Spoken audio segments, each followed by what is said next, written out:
Welcome to Market Catalysts. I'm Julie Hyman. We are 30 minutes into the U.S. trading day. Let's get to the three market catalysts we're watching this hour. First up, SpaceX and xAI are combining to make a $1.25 trillion giant. We'll discuss what that means for investors and the eventual SpaceX IPO. Plus, valuation concerns loom over Palantir. We'll talk about what Wall Street needs to see to make that stock a buy. And PayPal shares plunge as the company taps a new CEO and forecasts an earnings decline. We'll talk about that and much more on Market Catalyst. But first, let's take a look at the major averages here today. We've got a little bit of a mixed picture here. The Dow right now pointing to a very slight gain, just about 30 points. The S&P 500 off by about 1/3%, and the NASDAQ is off by about 0.8%. Before we get to and dig into the movers there, I do want to check on what we're seeing in gold and silver, because we had a little bit of a quiet down in activity after the big volatility of the past few days, but still seeing relatively big moves by the measure of the metals and what we used to see. So we see that decline over the past few days. It's bouncing about 6% today. Silver futures are rising by 14% today, but still down over the past week or so. Now, digging into some of those individual movers that we are watching today, we see a decent amount of pressure on large cap technology today. NVIDIA continuing some declines after some reporting that there were some rifts potentially in its relationship with OpenAI. Microsoft is under pressure here. I see Micron in dark red, down about 4%. Of course, the stock has had quite a run. Even just this year, it's up 47%. So something to keep in mind here. But definitely seeing a mixed picture when it comes to the NASDAQ. Something I want to point out that caught our eye this morning. Here is a look at the movers within the Dow. I'm going to switch to the market cap look because, look, we have a new member of the $1 trillion club. That is Walmart crossing over into a $1 trillion market cap today, a day after its new CEO started, first day on the job. So interesting to see that movement here. Year to date, that stock is up about 13%. Then flipping on over to the sectors and going back to those percentage moves that we're watching here. Materials doing the best today, followed by utilities and energy. We've got tech that is under pressure, as we looked about earlier, and communication services there as well, ahead of those Amazon and Alphabet earnings this week. But now we got to talk about a private company, a very large one. One small step for SpaceX, one giant leap for xAI. SpaceX is merging with Elon Musk's AI startup in a deal valuing that enlarged entity at $1.25 trillion. Elon Musk confirmed the merger in a post on X. It plans to create a space-based communications platform that will require launching 1 million satellites into orbit. We're joined now by Joseph Alagna. He's a founding partner at Buttonwood Funds, which was an early investor in SpaceX, and Buttonwood invests in fast-growing, globally disruptive pre-IPO companies. I think SpaceX fits the bill on that one, Joe. Thank you so much for being here. What do you make of this combination? What does it do for you as a shareholder, fundamentally for the company? We happen to be a shareholder in both SpaceX and xAI. So, I do think it's the right move long term. It does cost a lot of money to build a data center in space. But because of the nonstop 24 hours energy from solar and you can cool these data centers much more efficiently in space. So about 3 to 4 year period, you will get back that cost. And at that point going forward, you're operating at a much more efficient cost basis than you would on land. I mean, so effectively here is SpaceX in the short term a piggy bank for xAI to be spending all of that money? Look, I think Elon was a little bit late to the game on the AI front. This guy's got a lot going on, obviously, as we all know. But if you look at like where Anthropic and where ChatGPT is, their Chat's obviously the biggest from a revenue standpoint, pushing 20 billion last year, and Anthropic about half of that, around 10 billion. xAI only probably did about 500 million in revenue, and was burning about $1 billion a month. So I think Musk was looking at that burn, wanted to reduce that burn, and was looking a little bit longer term and said, look, I got a lot of catching up to do. If I could start building these data centers in space and be one of the first ones to do this, a few years from now when the coin flips, he'll have a lot of data centers that'll be extremely efficient. And I think in 26 into 27, you'll see a very big revenue ramp on xAI. So I think it's the right move by merging the companies. I think it makes a lot of sense. the whole data centers in space thing, I mean, the timelines are wildly divergent here. And, folks who I've talked to who are experienced in the space area say it really is a very, very challenging engineering feat to make this work. We know Musk, he has a loose relationship with timelines. So when does this need to happen for this to really be viable and make a lot of financial sense? Sooner than later. Because the race for AI but can it happen sooner than later, I guess is the question. If anyone can pull it off, Elon can. But, I do think that, again, I think the integration will happen quicker than people think. People are now talking about the IPO that he put a very bold statement out on being public by June of this year. And that was before he announced that he was going to be merging xAI into the company. So I'm not sure if that June date is still viable. That may have to, move out a little bit because that's a monumental task in itself, getting public by June with these two companies. But as far as putting a data center in space, with that Falcon rocket, if anyone can pull it off, I think Elon will be the first one to do it. And if the first one works, you can bet your bottom dollar he's going to be putting a lot more up there very quickly. So. Let's talk a little bit more about the IPO, right? Because there's sort of we got our space race and then we got our IPO race, because it seems like people are waiting for SpaceX, of course, to go public. OpenAI would be the other big one that people are waiting for this year. Polymarket puts the odds of SpaceX going public first at pretty high, 72%, the last time we checked here. Does it matter who goes first? Do you think SpaceX is going to go first, and does it matter who goes first? I definitely think SpaceX is going to go first and before OpenAI, and I think Anthropic will probably go first before OpenAI. I just don't think that OpenAI has everything together in order to put a filing together soon. They got a lot going on. They had a lot of management defections that a lot of people left there and actually went over to Anthropic. We have Anthropic in our portfolio. That's our biggest position. We do believe that Anthropic over the next couple of years will actually overtake OpenAI as far as from a revenue standpoint. OpenAI right now is very large with a consumer base, but which is as you know can jump from one platform to another very quickly. They really don't have any allegiance to anybody.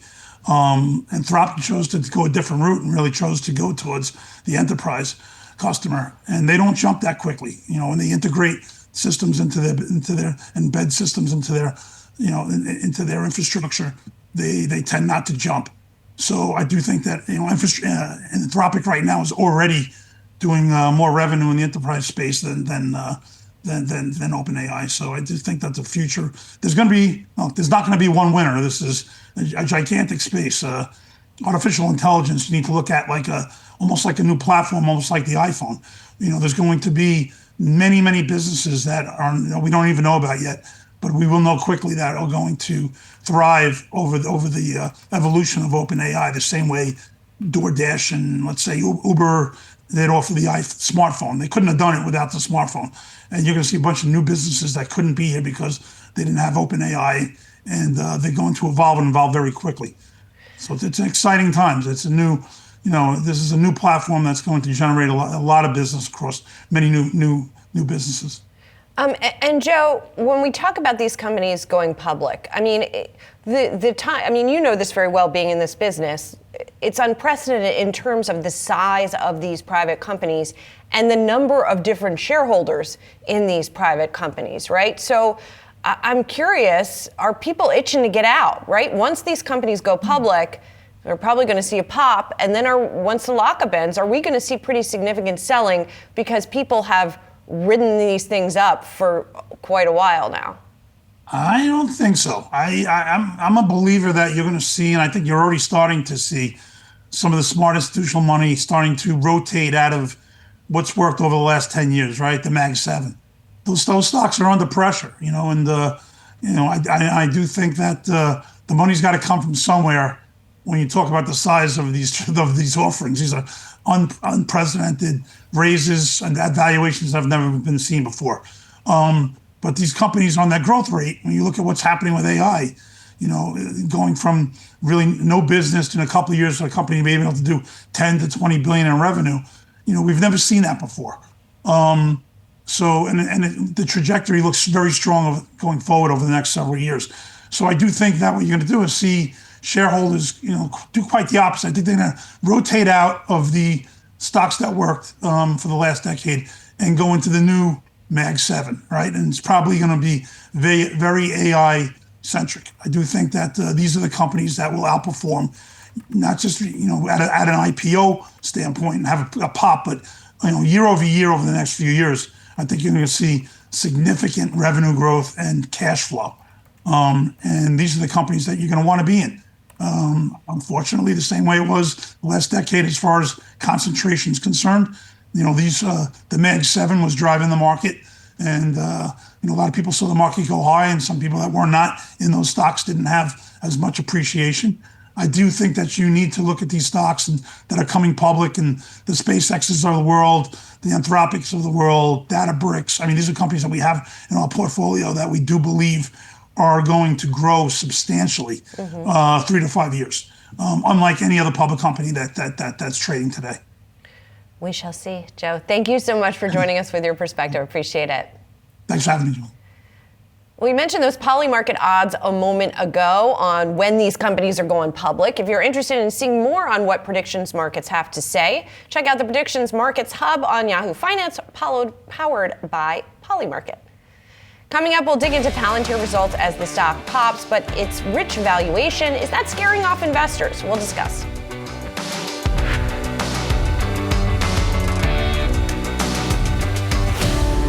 Palantir shares are jumping after the company posted strong results and an upbeat forecast.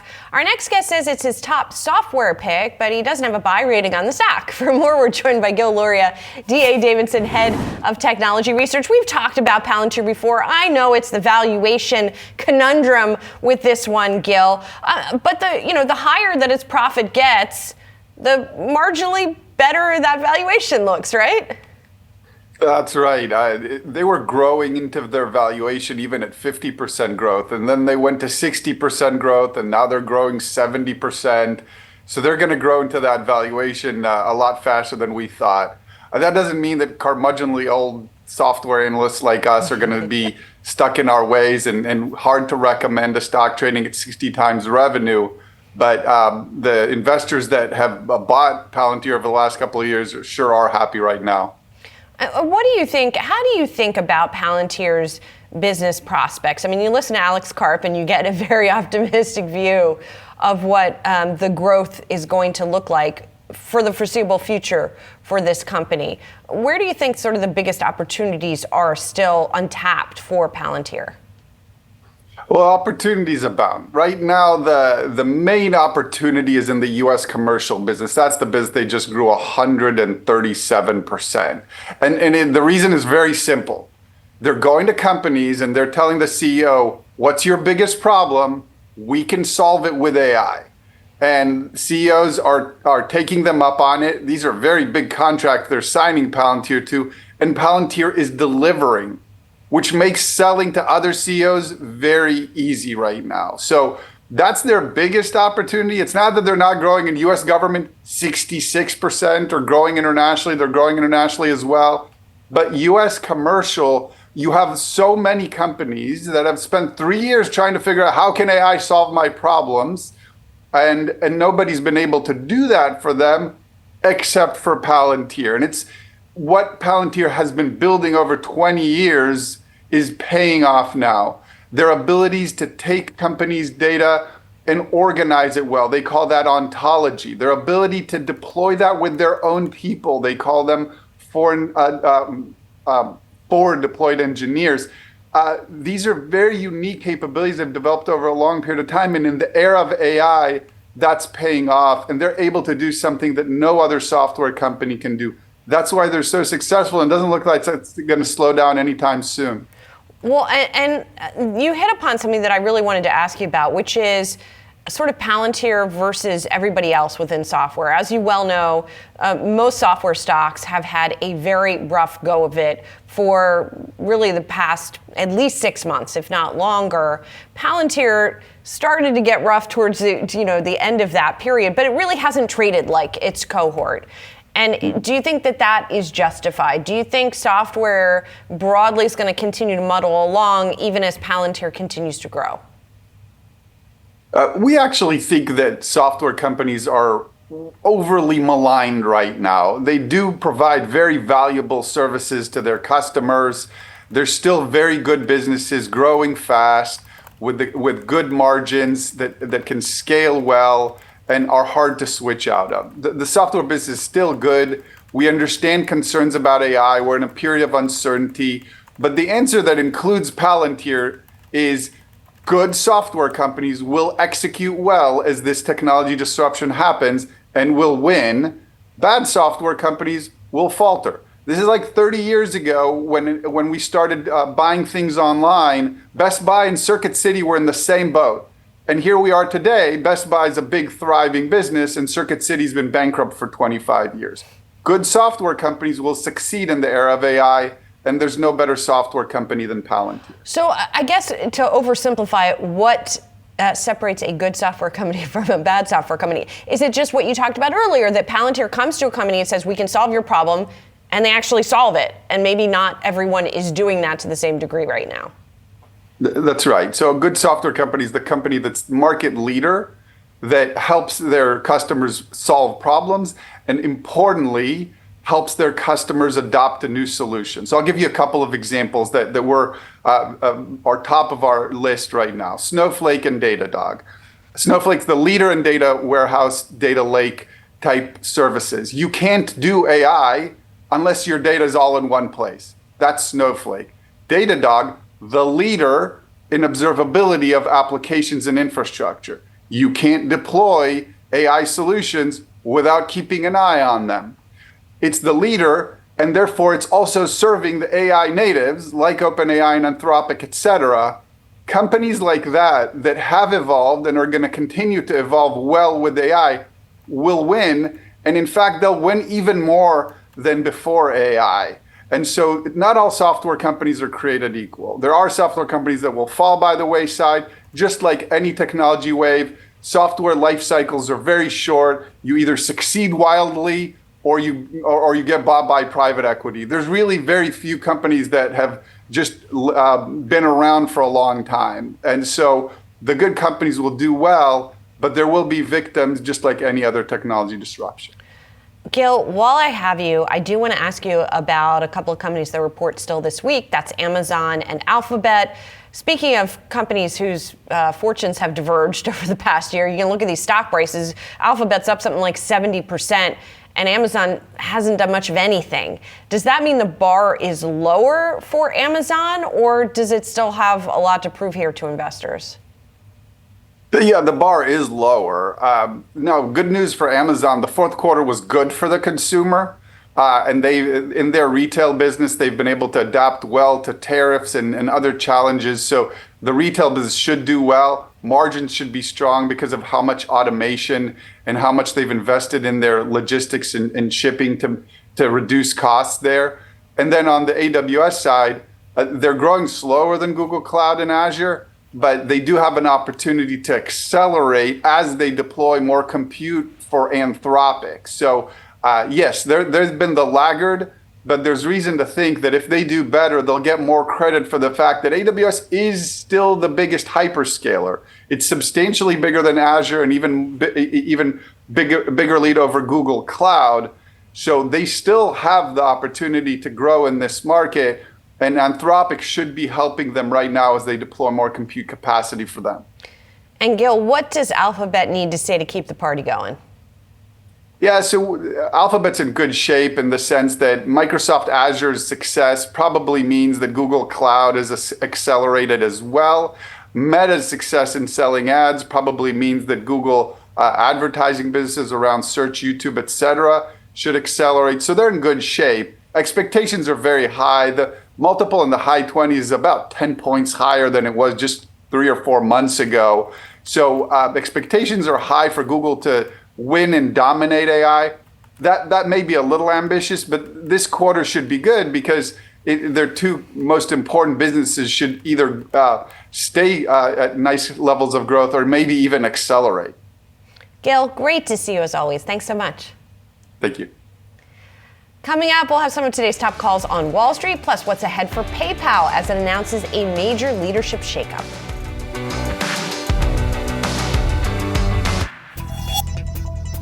Welcome back to Yahoo Finance. I'm Brooke Tobama. We're live at the NASDAQ here in Times Square. Let's turn now to some of today's top analyst calls on Wall Street. Today, we're watching shares of Disney, Costco, and Affirm. First up, let's take a look at Disney this morning. The company names Josh D'Amaro the next CEO effective March 18th. But this comes after it reported earnings on Monday with second quarter guidance that disappointed the street a bit. That led Bank of America to lower its price target on the stock to $125 from $140. Keep in mind the average 12-month price target on the street now is $130. Next up, let's take a look at wholesale retailer Costco because Mizuho raised its price target on the stock to $1,065, up from $1,000. The analyst said it sees multiple reasons for top-line momentum. That includes pantry loading ahead of those winter storms we saw, price volatility for gold and silver, plus headlines around the new Nike-Kirkland signature collaboration. The analyst thinks all that could lead to better membership trends in 2026. The average price target on the street right now is $1,000 and $1,044. Last up, let's take a look at Affirm because Morgan Stanley upgraded the stock to overweight, saying the recent sell-off provides an attractive entry point for the stock now. The analyst thinks concerns like a weakening consumer or slowing growth are a bit overstated, with no signs of deterioration among Affirm's borrowers. There are now 27 buys, 8 holds, and no sells on the street. Keep it right here on Yahoo Finance. We'll be tracking all the latest market moves and top calls throughout today's trading session.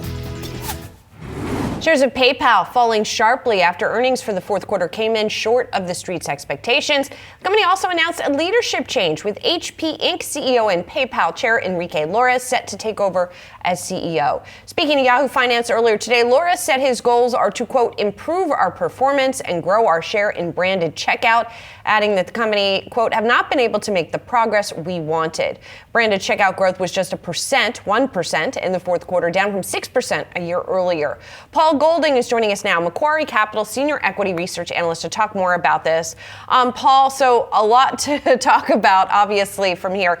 Let's start with this new CEO, Enrique Lores, who was the chairman of the company, taking over as CEO. What do you think this is a good choice, and what does he need to do here at PayPal? Yeah, thanks for having me on, Julie. So first off, the company under Alex Chriss had undertaken a sort of a transformation plan here after Dan Schulman had been CEO. And part of that was around moving away from some of the dilutive enterprise volumes that were weighing on take rate.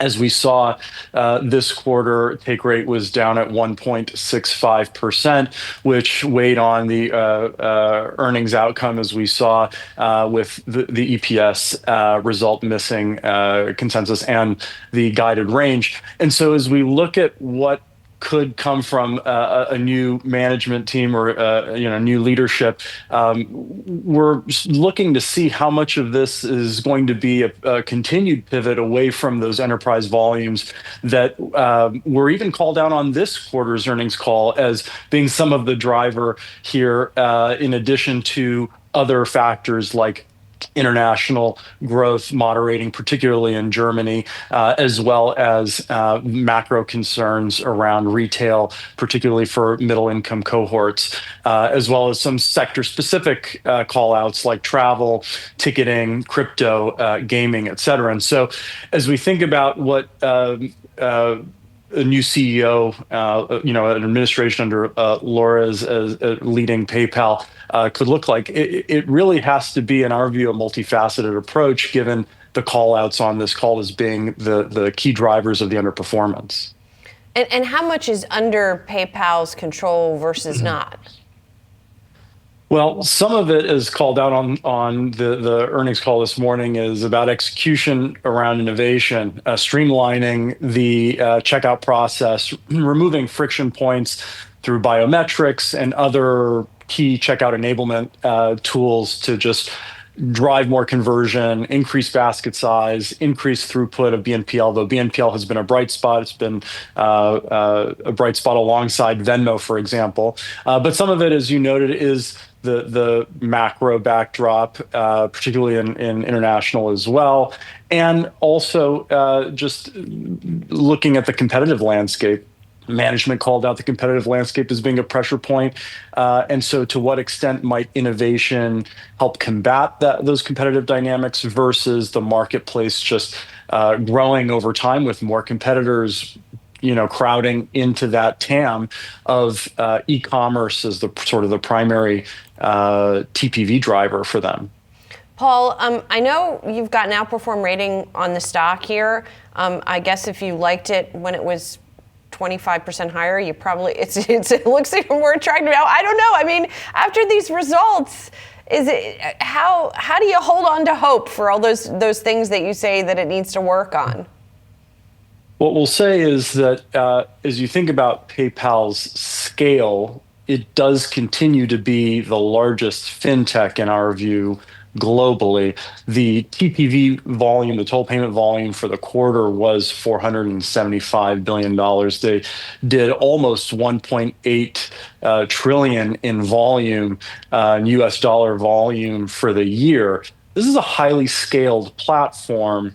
They do need to make tweaks in our view, as we noted in our recently published report on the back of this result. And so we'll be tracking that to try to understand how they're progressing towards taking advantage of this scale that they've built, this global platform, this ecosystem, as well as the multifaceted product lineup, right? Venmo has been very successful, but Venmo was also called out as being one of the drivers of just some pressure around the earnings profile on those volumes, as was debit use. Right. So driving monetization from these volumes will be what we will be looking for. However, the volume is highly scaled, so we do see that as a positive. While I have you, Paul, I do want to ask you, because you cover a number of the sort of neo clouds, and you also cover Block, and I ask you because of the action we've been seeing in Bitcoin and cryptocurrencies more broadly, and a lot of these companies like Amara Holdings have pivoted at least somewhat from crypto mining to more AI data center. How leveraged are they still, these names like that still, to cryptocurrencies? And so how much are they hurt when we see these declines?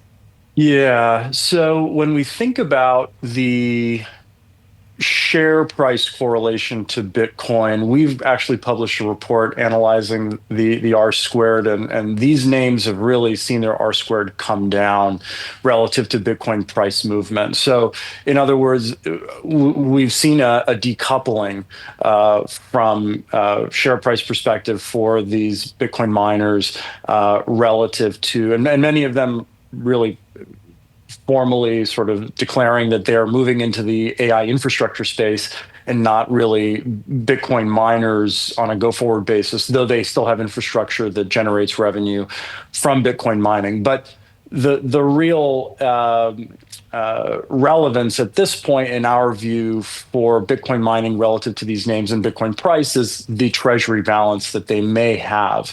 Some of them don't hold a treasury balance. They liquidate daily. For example, Iron, that's been their thesis from the early days. But others do have a Bitcoin balance, and that balance can be used to facilitate infrastructure development for AI.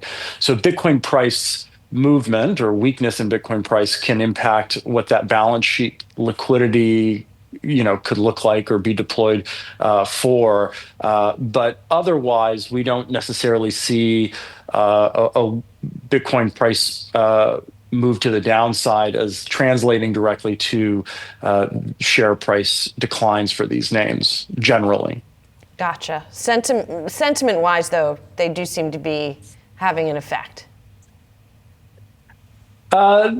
I would say that as we look at the space, sentiment-wise, it's also tied to how much leverage there is in the space, what the demand picture looks like for incremental infrastructure, whether we're seeing model efficiency, how that might translate to the value for additional powered land assets, and how that translates to sort of our sum of the parts, for example, as we value many of these names on that basis, and how that translates to share price. So I wouldn't necessarily say it's directly related to Bitcoin price, but as we've seen, risk assets under pressure a bit, and some of that AI thesis look at how much incremental capacity is going to be required, there's some interplay there. Gotcha.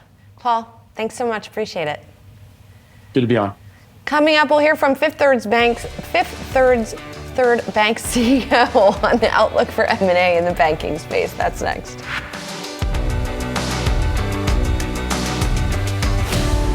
Fifth Third Bank completed its takeover of Comerica, making it the 9th largest U.S. bank. CEO Tim Spence sat down with Yahoo Finance to talk about how the newly emerged company is planning to expand in the coming year. I'm hoping that you can characterize this as both the regional bank that's absolutely crushing it and the comeback kid. So, I mean, the big push here, now that we are at a point where we are one company, is to operate like one company. We did really nice progress as recently as over the weekend. We converted Comerica's swap dealer, so their capital markets platform is trading on Fifth Third's platform as of this morning. Comerica got all Comerica clients now benefit from a one-notch upgrade since Fifth Third's credit rating was one notch higher, which will be helpful in everything for the market for letters of credit, investment policies and corporate deposit gathering. And then I think in a even more exciting from my perspective, Comerica and Fifth Third client-facing bankers are going to be able to go to market today with a much broader range of capabilities. So lending products that the Comerica folks didn't have, vertical specialties that the Fifth Third folks didn't have, and within 2 weeks, more than 1 million pieces of mail dropping on what will be probably 14 to 15 million direct marketing outreaches for the remainder of this year in Comerica's footprint in Texas and Arizona and California. So big day for everybody here. I'm just excited to get to go on offense. Tim, color me old school a little bit, but I love that you're opening up bank branches. And you just mentioned it. You're really focusing on Texas, like Dallas and Houston. Why is that the case? And why are you still opening up bank branches in the age of digital?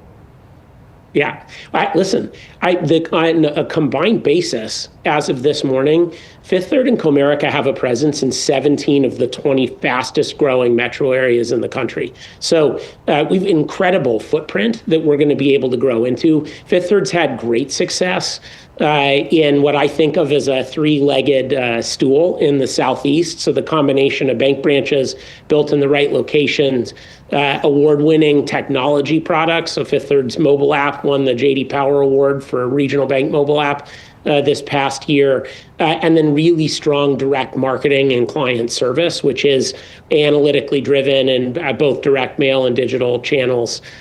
So it'll be the same playbook across the Southeast. The Texas markets are unique because they're among the fastest growing in the U.S. and among the largest markets.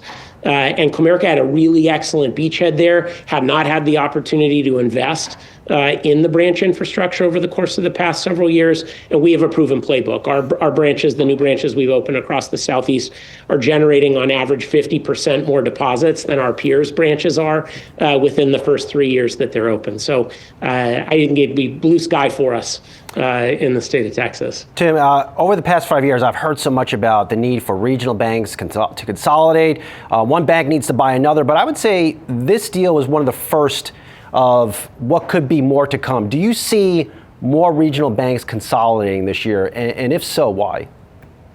Yeah, I mean, that's a great question. I think people have forecasted the consolidation of the banking sector for a lot of years based on, I think, a couple of simple facts. One, the banking business is the least consolidated sector in the U.S., and it's the least consolidated banking sector in the world. The U.S. banking sector is. So it does make sense that over time you'll see this continuation of the trend that started with the rollback of the interstate banking bans to fewer banks. That said, I don't think it just has to be through consolidation. Like, one of the things I'm most proud of is that Fifth Third has been able to generate GDP plus organic growth over the course of the past several years. Like, if you just look at where we're going to be at the end of 2026, between the organic growth we've been able to generate and the addition of Comerica and in 2019 MB Financial, like the bank is going to have basically doubled its total assets and its return on tangible common equity since 2016. So it's been a nice story of, nominal GDP plus growth on the top line, and a very significant increase in profitability, a return on tangible common equity from 10.5 to we're saying we'll get to north of 19%. In the fourth quarter of 2026. I'm sure you've had some time to digest this news of a nomination for Kevin Warsh to succeed Jerome Powell as Fed chair. Warsh has not hidden his fact that he wants to remake how the Federal Reserve operates. How would a remake of the Federal Reserve impact a bank like yours? Yeah, I mean, I'm going to leave the prognostication on policy to the experts here. What I do think, though, is quite encouraging is I think the nominee for Fed chair has been clear that he believes that the Fed has a very significant role to play in monetary policy, but that fiscal policy needs to be the purview of politicians. I think one of the greatest threats to not just the banking sector, but to the U.S. economy in general is the fact that we've run these structural deficits for a very long time. And to the extent that we are in an environment where we're going to get a productivity lift from AI, and that means we can maybe have lower rates on the front end of the curve, but also some steepness to the curve as the Fed winds down its balance sheet. Like that's a pretty golden environment for banks. Rates above absolute, at absolute levels above zero on the front end, and some steepness to the curve would be awesome for our industry. You've spoken a lot, Tim, in the past about cryptocurrency and its rise and importance. How much of a threat is crypto to the banking system at this point in its life? And I imagine it's going to get more important should that Clarity Act finally pass. Yeah, I mean, I'm quite hopeful that we get the Clarity Act as a complement to the Genius Act earlier. Like you said, I'm a big believer that you wake up every morning when you have a new technology and you can choose to be excited or afraid. And our belief at Fifth Third is that we're better off when we embrace new technology. So we have been very bullish, in particular, on stablecoins and the role that stablecoins can play as a payment rail. I think in terms of the threat to the banking sector, it really comes down to whether we recognize that if it looks like a bank and it acts like a bank, it needs to be regulated like a bank, right? And the concerns that the sector has expressed over whether it's special purpose charters or the degree to which some of the crypto companies are openly attempting to circumvent the principles that were behind the Genius Act in the way that they operate without having to be regulated like banks, that's where the issue becomes. We're prepared to compete with anybody. It just has to be on a level playing field. Coming up, as SpaceX and xAI merge, what could this mean for a potential blockbuster IPO? We'll talk about the outlook for that and the IPO market generally next.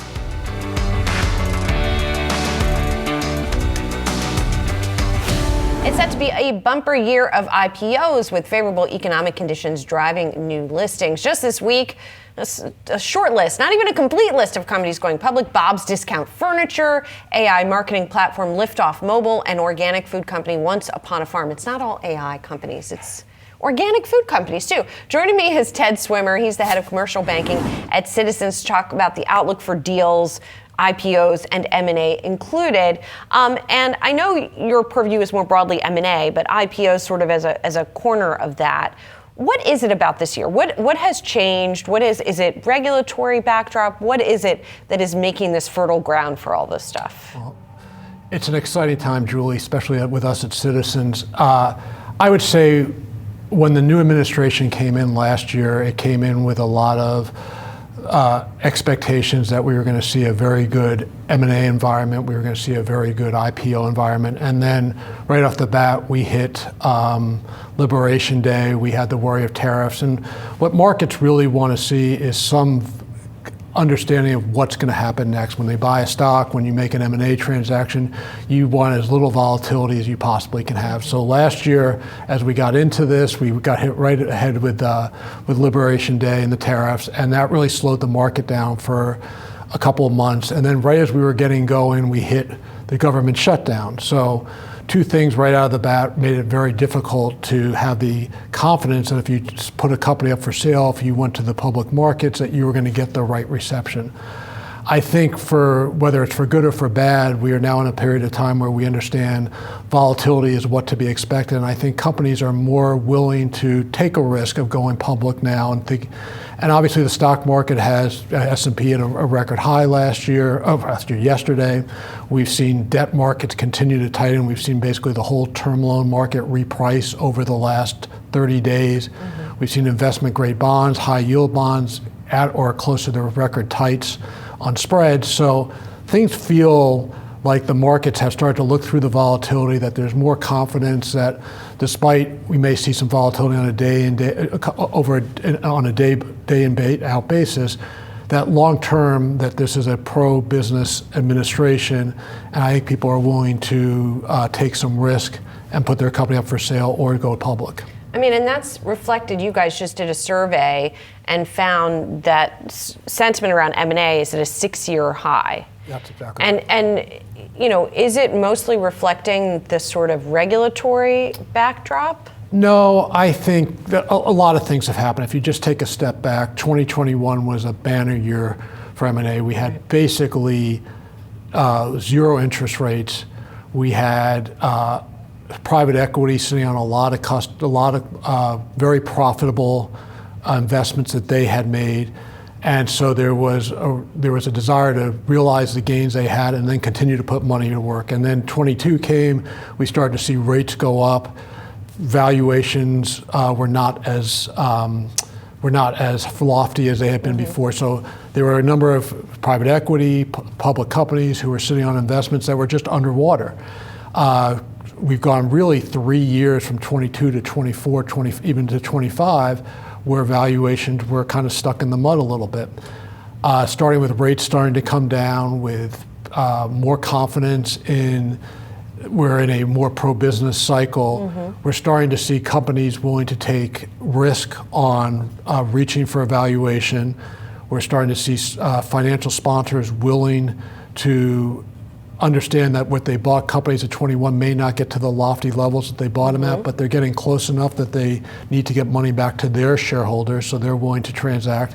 And then we're seeing investors in the equity markets being willing to reach again for good stories, where for 3 years we saw investors really concerned that if they reach for something that as soon as they did, it would trade down the secondary market. People are now looking for good assets to put to invest in, and we're seeing them come to the market now. Where do you expect the activity to sort of be concentrated? Well, I think we've been waiting for a while, especially at Citizens, after our purchase of JMP, which really focuses on the tech and biotech market. We think there's going to be a lot of good action there. So far this year, we've been on a number of IPOs that we've been covering, that we're going to cover from an equity perspective. So we're feeling good there. Obviously, AI right now is not AI. I meant digital infrastructure and data centers are seeing insatiable demand, mostly in the debt markets. But at some point, that's going to pivot to the equity markets too. And we have a real expertise at that at Citizens. So that's been a really good area for us. And we're starting to see some real pickup in the industrial space. So that's been nice to see. Healthcare still seems to be lagging a little bit. We're waiting for that. But in tech, biotech, data centers, and industrials, we're seeing a lot of activity right now. So do you think we'll start to see some combinations of some of the data center owners, for example?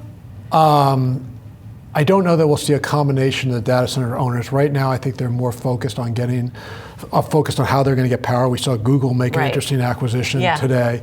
I think they're looking for where they can get power and where they can continue to build and develop. So right now, most of our conversations going on with that client set is, how do we get you the properties in the right positions so you can continue to build and continue to hyperscale as you're doing. Interesting. Ted, thanks so much for being here. You. Good to see you. That's it for Market Catalyst. I'm Julie Hyman. Thanks for watching. More Yahoo Finance is coming up.